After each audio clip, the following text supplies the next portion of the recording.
Welcome back. और पिछली video में आप हम लोगों ने चर्चा ये किया था कि जो वर्ब का ऑब्जेक्ट होता है वो noun, pronoun, infinitive, gerund, phrase, clause में से कोई भी हो सकता है। और अगर इनमें से कोई भी वर्ब का ऑब्जेक्ट बन करके आ रहा है तो याद रखिए वो ऑब्जेक्टिव केस में होगा। तो हम लोगों ने क्या नाउन को कवर कर लिया था, प्रोनाउन को कवर किया था, इन्फिनिटिव को देख लिया था और कल की वीडियो में जेरेंड पे चर्चा हुई थी। अब यहाँ पे वर्ब का ऑब्जेक्ट फ्रेज भी हो सकता है और क्लॉज भी हो सकता है। तो वर्ब का ऑब्जेक्ट जो होगा वो फ्रेज भी हो सकता है और क्लॉज भी हो सकता है। आइए हम जानते हैं कि फ्रेज और क्लॉज होता क्या है। पहले इन दोनों को समझ लेते हैं। ठीक, समझिए अब यहाँ पे आप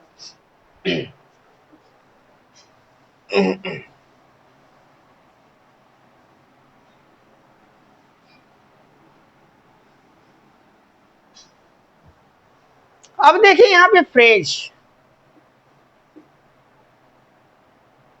फ्रेज, क्लॉज और यहाँ देखें सेंटेंस। अब ये तीन चीजें हैं लेकिन हमारा फोकस दो पर है। क्योंकि वर्ब का जो ऑब्जेक्ट होता है किसी सेंटेंस में वर्ब का जो ऑब्जेक्ट होता है वो नाउन हो सकता है, प्रोनाउन हो सकता है, इन्फिनिटिव हो सकता है, जेरेंड हो सकता है, फ्रेज हो सकता है, क्लॉज हो सकता है। तो सेंटेंस अब पहले ही जाने कि फ्रेज, क्लॉज और सेंटेंस, ये फ्रेज, क्लॉज और ये सेंटेंस, हालांकि हम फोकस इसी दो पर करेंगे। ये तो मैं इसको इसलिए आपको समझाने के लिए इसको इंक्लूड कर दिया यहाँ पे। ठीक, ये तीनों हैं क्या? अगर कोई पूछे तीनों हैं क्या तो ये हैं ग्रुप ऑफ वर्ड्स। क्या ये तीनों ग्रुप ऑफ क्या? एक ग्रुप ऑफ वर्ड्स है, याद रखिएगा। ठीक, ग्रुप ऑफ वर्ड्स है। ये तीनों क्या है? शब्दों के समूह। सेंटेंस क्या है? ग्रुप ऑफ वर्ड्स, शब्दों का समूह। फ्रेज क्या है? ग्रुप ऑफ वर्ड्स, शब्दों का समूह।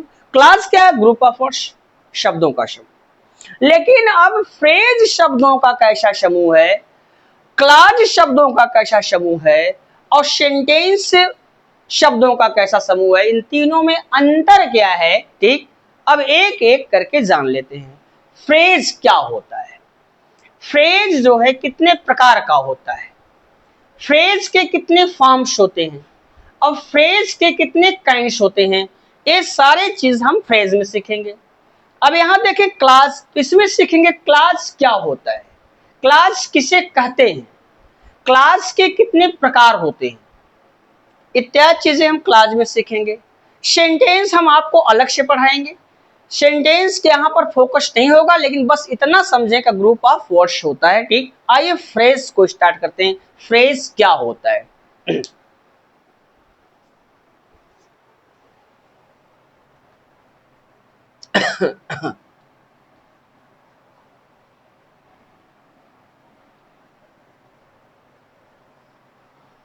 फ्रेज, अब फ्रेज, अब देखते हैं फ्रेज क्या होता है। Phrase,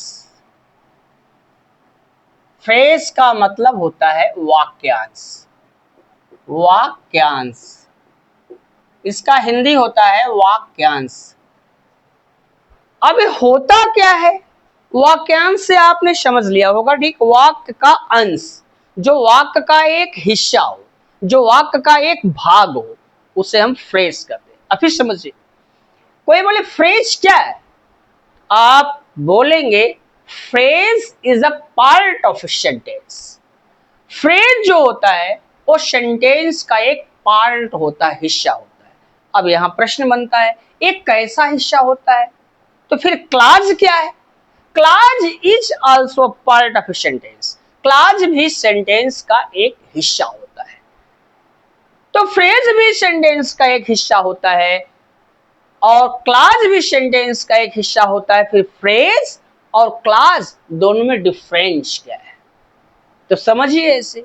phrase part of a sentence having no subject no verb. Phrase sentence का एक ऐसा हिस्सा होता है जिसमें ना तो उसका सब्जेक्ट होता है और ना ही उसकी वर्ब होती है। Clause is a part of a sentence having a subject and a predicate. Class जो होता है सेंटेंस का एक ऐसा हिस्सा होता है जिसमें उसका सब्जेक्ट भी होता है और साथ ही साथ प्रेडिकेट भी होता है। तो फ्रेज की बात करें तो फिर आप समझिए कि फ्रेज क्या है? सेंटेंस का एक हिस्सा है, सेंटेंस का एक अंश है, सेंटेंस का एक भाग है। अब यहां समझते हैं इसकी परिभाषा को, डेफिनेशन क्या कहती है देख लेते हैं। ठीक, तो इसकी डेफिनेशन ये कहती है, डेफिनेशन ये कह रही है कि group of words, a group of words, a group of words that has neither a subject,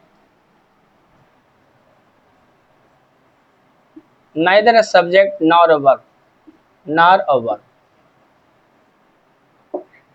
अथवा इसी को ऐसे कर सकते हैं और करके परिभाषा, a group of words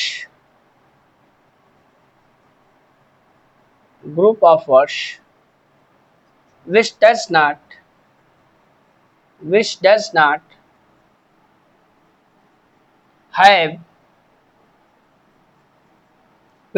have a find verb,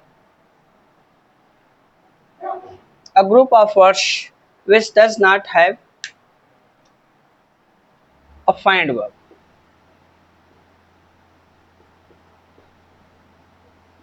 अब बोला भाई क्या, a group of words which does not have a finite verb, बस इतना आप याद रखो। a group of words that has neither subject nor verb। Phrase शब्दों का एक ऐसा समूह होता है इसमें ना तो इसका सब्जेक्ट होता है और ना ही इसकी वर्ब होती है। कैसे? अब जैसे देख लेते हैं।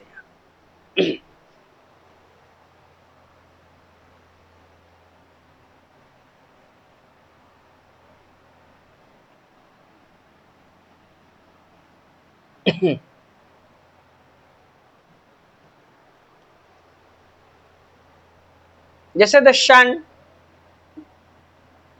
Rises in the east. अब देखें यहां पे एक सेंटेंस है, यह एक सेंटेंस है। अब इसमें देखें तो ये वाला पोर्शन जो है, ए वाला पोर्शन, यह सेंटेंस का एक ऐसा पार्ट है, इसमें 3 शब्द हैं, इन, द और east.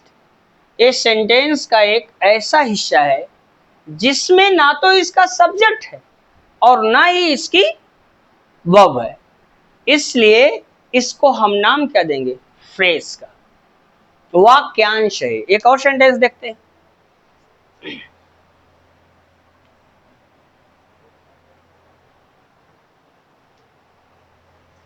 I met a girl with blue eyes। I met a girl with blue eyes एक सेंटेंस है। मेरी मुलाकात एक नीली आंखों वाली लड़की से हुई। अब यहां समझिए, विद ब्लू आईज, ये जो है एक सेंटेंस का हिस्सा है, यह एक सेंटेंस का हिस्सा है, एक सेंटेंस का अंश है।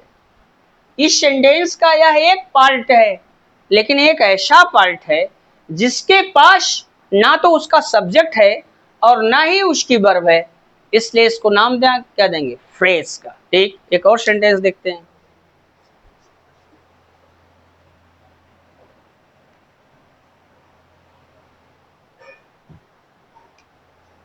The woman wearing white sari is my widow mother। widow mother। अब कहता है, सफेद साड़ी धारण करने वाली औरत मेरी विधवा मां है। एक सेंटेंस। अब इसमें अगर गौर से देखें तो यहां देखें, वियरिंग व्हाइट साड़ी, यह सेंटेंस का एक हिस्सा है और एक ऐसा हिस्सा है इसका ना तो सब्जेक्ट है और ना ही वर्ब है, इसलिए फ्रेज। फिर समझिए, आप कोई फ्रेज के बारे में बोल दे आपको, तो आप फ्रेज, कोई पूछे फ्रेज क्या है, तो आप सीधे बोलिए फ्रेज सेंटेंस का एक हिस्सा होता है, लेकिन एक ऐसा हिस्सा होता है इसका ना तो सब्जेक्ट होगा और ना ही वर्ब होगा। अब यहां तक तो जान लिया, लेकिन अब फ्रेज के स्टडी को आसान बनाने के लिए इसको दो पार्ट में विभाजित किया गया। अब उन दोनों पार्टों को देख लेते हैं।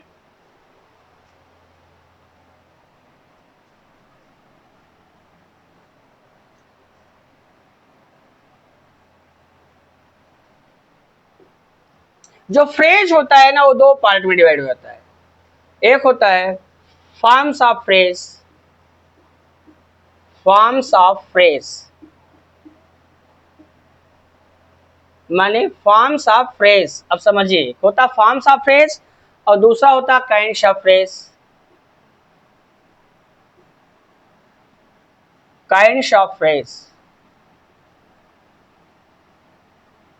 काइंड्स ऑफ फ्रेज दो हो गए, दो पार्ट हो गए। एक हो गया फॉर्म्स ऑफ फ्रेज और दूसरा हो गया काइंड्स ऑफ फ्रेज। ठीक, तो फॉर्म्स ऑफ फ्रेज में क्या होता है डिक, ये कितने प्रकार के होते थे यहाँ देख लेते हैं डिक। ये होते हैं हमारे Dick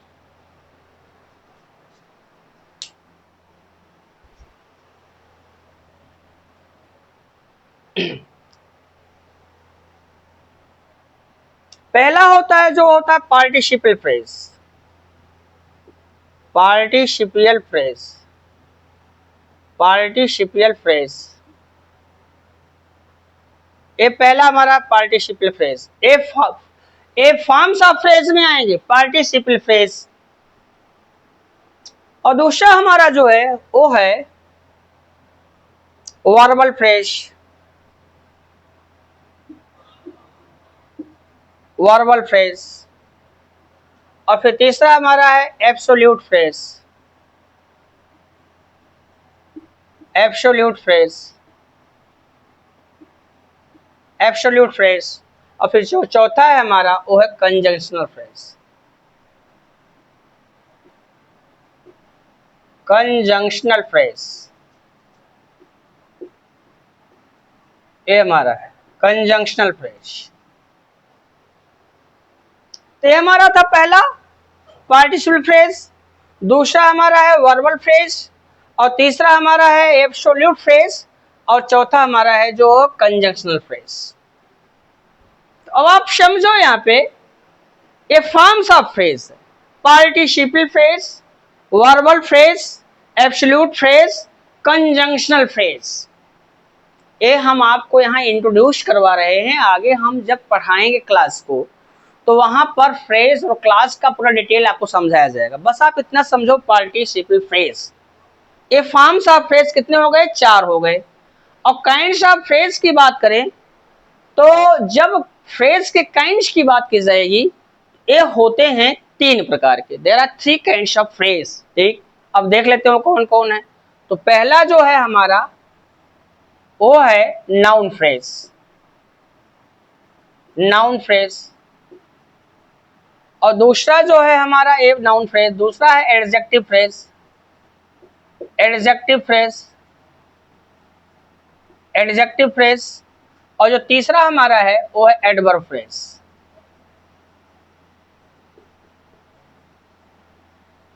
adverb phrase, adverb phrase. जो एडवर्ब फ्रेज होता है ना, ये तीन प्रकार का होता है भाई, ये तीन प्रकार का होता है। ठीक, पहला है एडवर्ब फ्रेज ऑफ टाइम, इसमें नहीं आएगा।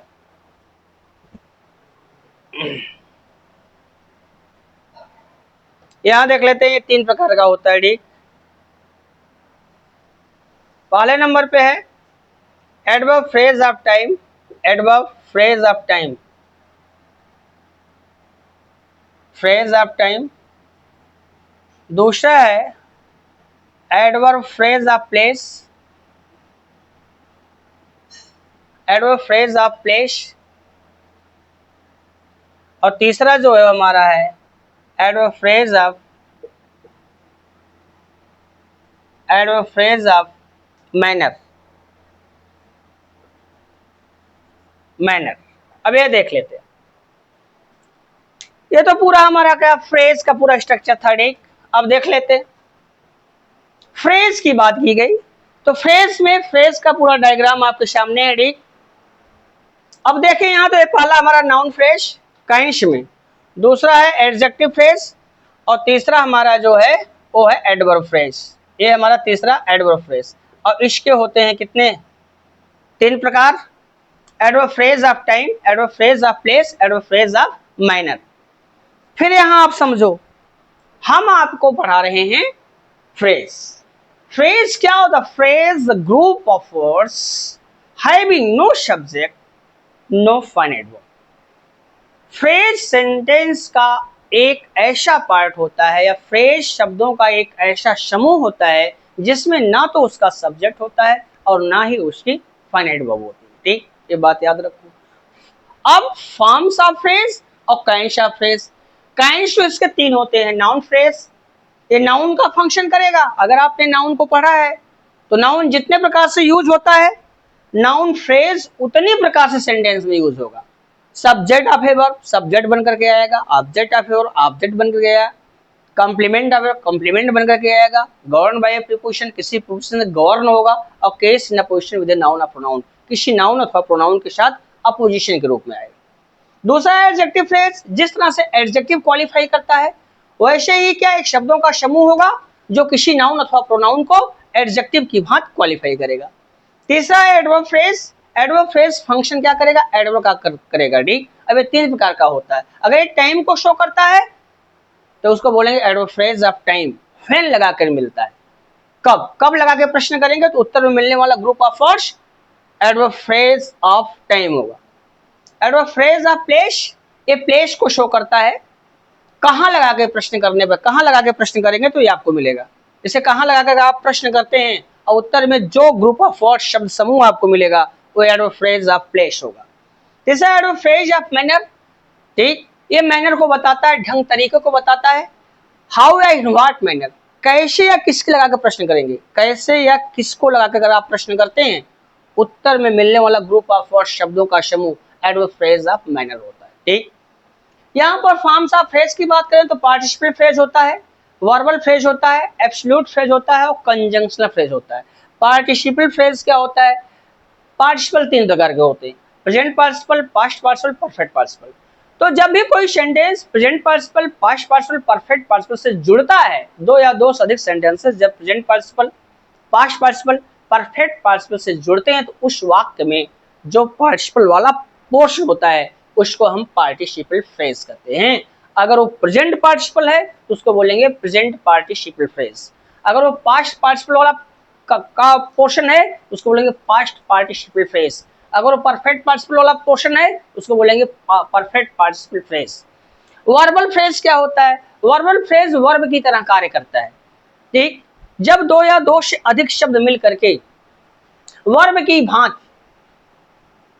भांति क्या यूज होते हैं तो उनको हम बोलते हैं मेक अप वंस माइंड, ये verbal phrase. Make up once mind, ले हैंड्स ऑन, ठीक, शिकंजे में कसना, निश्चय करना, ठीक, ये हमारे क्या होते हैं? Verbal phrase. एब्सोल्यूट फ्रेज क्या होता है? एब्सोल्यूट फ्रेज एक ऐसा फ्रेज होता है, ठीक, जिसमें क्या है? इस फ्रेज पर वाक्य सब्जेक्ट, वर्ब और टेंस का कोई प्रभाव नहीं पड़ता है। इसको हम बोलते हैं एब्सोल्यूट फ्रेज, ठीक। और याद रखो एब्सोल्यूट फ्रेज जो होता है ये, जैसे मान लीजिए कोई the sun having risen, the fog disappeared, ठीक। अब क्या होता है? द फॉग डिसअपीयर्ड वाला पोर्शन छोड़ करके इधर वाला पोर्शन बताएंगे आगे आपको, ठीक। जब इसको हम पढ़ाएंगे तो आपको पूरा बताएंगे, ठीक। और चौथा होता है कंजंक्शनल फ्रेज। कंजंक्शनल फ्रेज क्या होता है? शब्दों का समूह होता है जो कंजंक्शन की भांति 2 सेंटेंसेस को आपस में जोड़ता है। जैसे बिकॉज ऑफ हो गया, ठीक, सो दैट हो गया, इन ऑर्डर दैट हो गया, इन एज मच एज हो गया, ठीक। ये सब हमारे होते हैं कंजंक्शनल फ्रेज। आई होप ये फ्रेज आपने अच्छी तरह से समझ लिया होगा, ठीक। आगे बढ़ लेते हैं, क्लास को देख लेते हैं।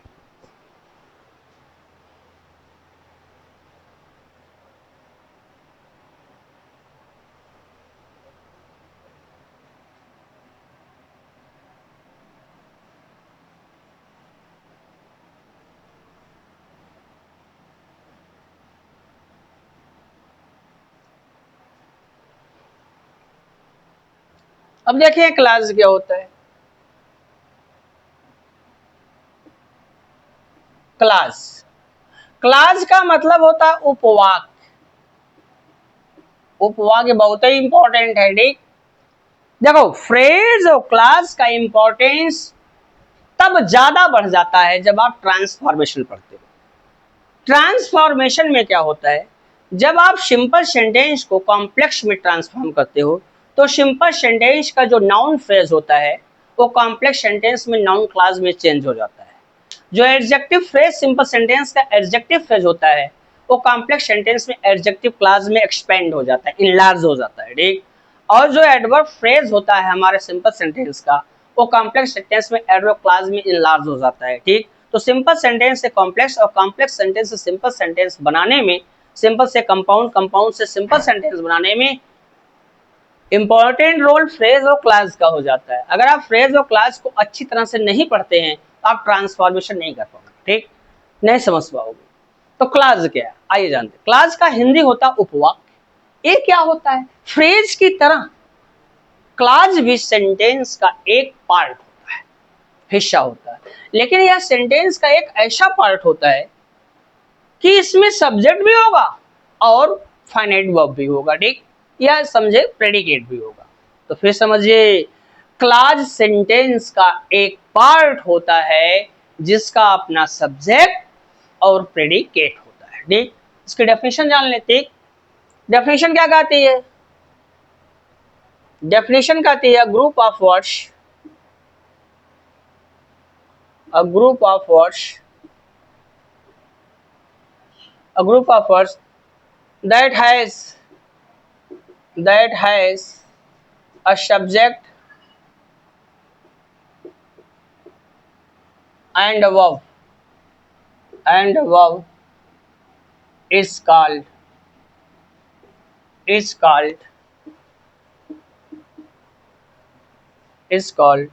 a class। ये क्या होता है, कहता है ग्रुप ऑफ वर्ड्स, शब्दों का वो समूह, that has a subject and verb, जिसमें सब्जेक्ट और वर्ब दोनों होता है, इज कॉल्ड क्लास, उसे हम क्लास कहते हैं। याद रखो ऐसे।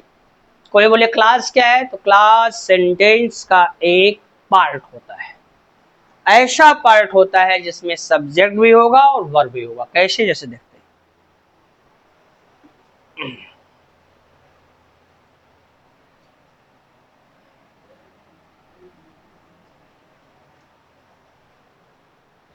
जैसे यहां पे है, I know that you are a good boy,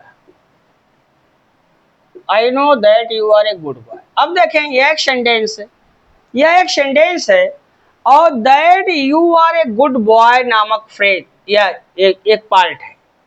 that you are a good boy यह क्या है, एक सेंटेंस का पार्ट है।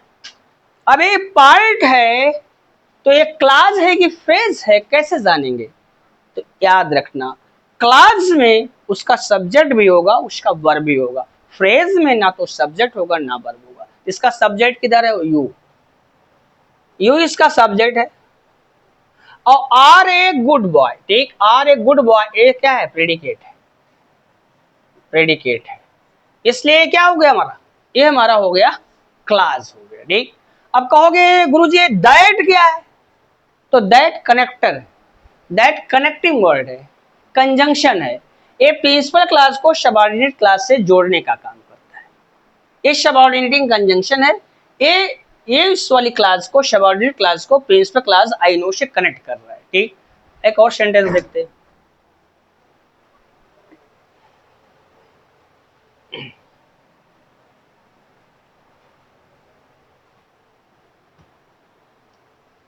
जैसे I met a girl, I met a girl whose eyes were blue.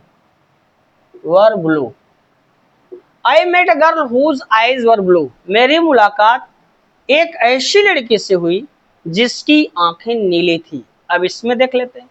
इसमें देखें आई मेट ए गर्ल, ये भी क्या है, ग्रुप ऑफ वर्ड्स है। अ ग्रुप ऑफ हॉर्स, या ऐसे समझें क्या है, क्लास है, क्लास है। इसमें आई क्या है, आई इसका सब्जेक्ट है, और मेट ए गर्ल, ये क्या है, प्रेडिकेट है, प्रेडिकेट है, ठीक। अब हुज आईज वर ब्लू, ये क्या है, ये भी एक क्लास है, ठीक। क्लास होगा तो इसका सब्जेक्ट और वर्ब होगा, जी हाँ, ये आईज इसका सब्जेक्ट है और वर ब्लू ये इसका प्रेडिकेट है, ये इसका प्रेडिकेट है। तो आप बोलोगे हुज क्या है, तो हुज याद रखो ये कनेक्टर है, ये है सही मामले में रिलेटिव प्रोनाउन, लेकिन ये कनेक्ट कर रहा है दोनों क्लासेस को आपस में, इसलिए ये है सबऑर्डिनेटिंग कंजंक्शन, ये रिलेटिव प्रोनाउन होता है, ठीक। तो आपको क्लास समझ में आ गई होगी, ठीक। अब क्लास को जब पढ़ते हैं तो क्लास की स्टडी को आसान बनाने के लिए इसको दो पार्ट में बांट देते हैं। अब क्लास के काइंड्स की बात करें तो क्लास के काइंड्स को आसान बनाने के लिए इसको दो पार्ट में बांट देते हैं, ठीक। On the basis of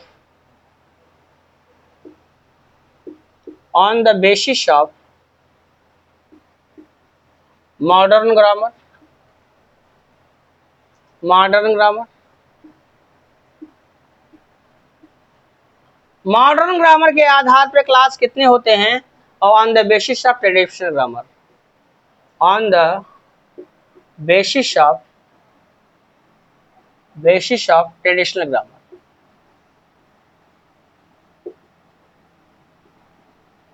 traditional grammar, traditional grammar के आधार पे क्लास कितने होते हैं, ठीक। दो पार्ट हो गए, on the basis of modern grammar, on the basis of traditional grammar, ठीक। तो on the basis of modern grammar दो प्रकार के होते हैं, ठीक। ये होते हैं दो, पहला होता है प्रिंसिपल क्लास, प्रिंसिपल क्लास, या इसी को हम मेन क्लास भी कह सकते हैं, मेन क्लास। और दूसरा जो होता है हमारा वो होता है सबऑर्डिनेट क्लास, सबऑर्डिनेट क्लास, याद रखो ये दो हो गए हमारे, ठीक। और यहाँ पे on the basis of traditional grammar ये होते हैं हमारे चार। पहले नंबर पे होता है प्रिंसिपल और मेन क्लास,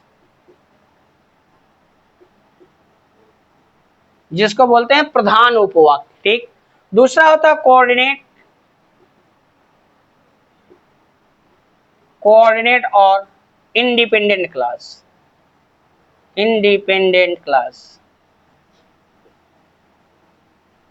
जिसको बोलते हैं समान पदी उपवाक्य।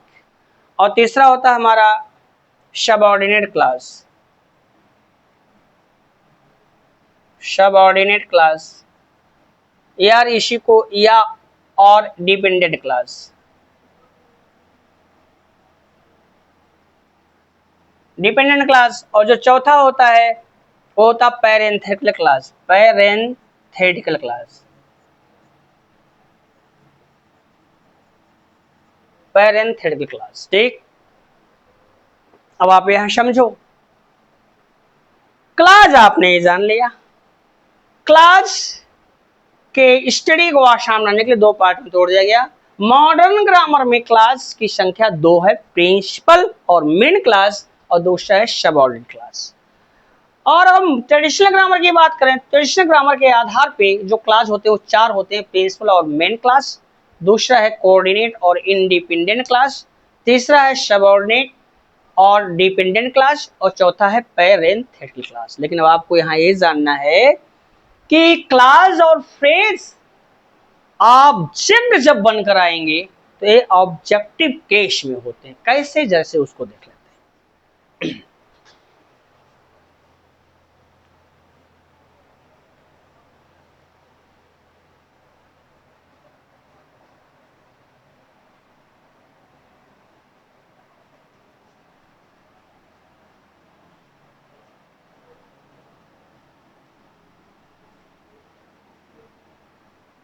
अब यहाँ समझे कैसे ऑब्जेक्ट और ऑब्जेक्टिव केस में यूज होंगे, ठीक। जैसे है Ram reads his English book. Ram reads his English book. अब बोला भाई इसमें ये राम तो हमारा सब्जेक्ट है और रीड्स क्या है, ये हमारा क्या है, ये हमारा वर्ब है। तो हिज इंग्लिश बुक ये क्या है, ये ऑब्जेक्ट है। ये ऑब्जेक्ट है तो है ये क्या ऑब्जेक्ट, एक शब्द का तो है नहीं।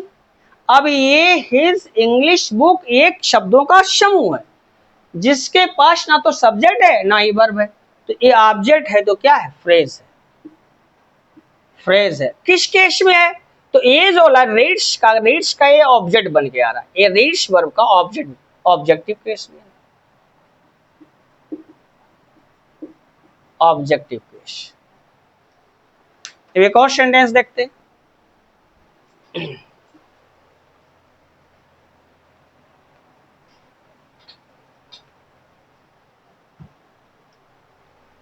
I know that you have broken this chair। अब कहता है I know that you have broken this chair, मैं जानता हूं कि तुमने इस कुर्सी को तोड़ा है। ठीक, अब देखें तो यहां पर that you have broken this chair. ठीक, अब यहां आई क्या है, ये आई तो हमारा सब्जेक्ट है। नो क्या है, ये ट्रांजिटिव वर्ब है। ट्रांजिटिव वर्ब, इसका ऑब्जेक्ट कौन है, that you have broken this chair. अब ए वाला क्या है सही मामले में, ए ऑब्जेक्ट है। Object object of the verb, object of the verb क्या है, नो। नो का ये ऑब्जेक्ट बन करके आ गया। ठीक, तो है वास्तव में क्या, यह शब्दों का ऐसा समूह है, ग्रुप ऑफ वर्ड्स है जिसका सब्जेक्ट यू भी है और है ब्रोकन दिस चेयर प्रेडिकेट भी है। ठीक, इसलिए क्या है, क्लास है। क्लास है। अब किस केस में है, ये ऑब्जेक्टिव केस में है। ऑब्जेक्टिव केस में है। आई होप ऑब्जेक्टिव केस का पूरा कॉन्सेप्ट क्लियर हो गया होगा। तो वर्ब का जो ऑब्जेक्ट होता है वो noun, pronoun, infinitive, gerund, phrase, class में से कोई भी हो सकता है और ये सारे के सारे ऑब्जेक्टिव केस में होते हैं। तो ऑब्जेक्टिव केस का पूरा कॉन्सेप्ट हम लोगों का क्लियर हो गया। आज की वीडियो में बस यहीं तक, मिलते हैं आपसे अगली वीडियो में, तब तक के लिए विदा। Best of luck, best of luck.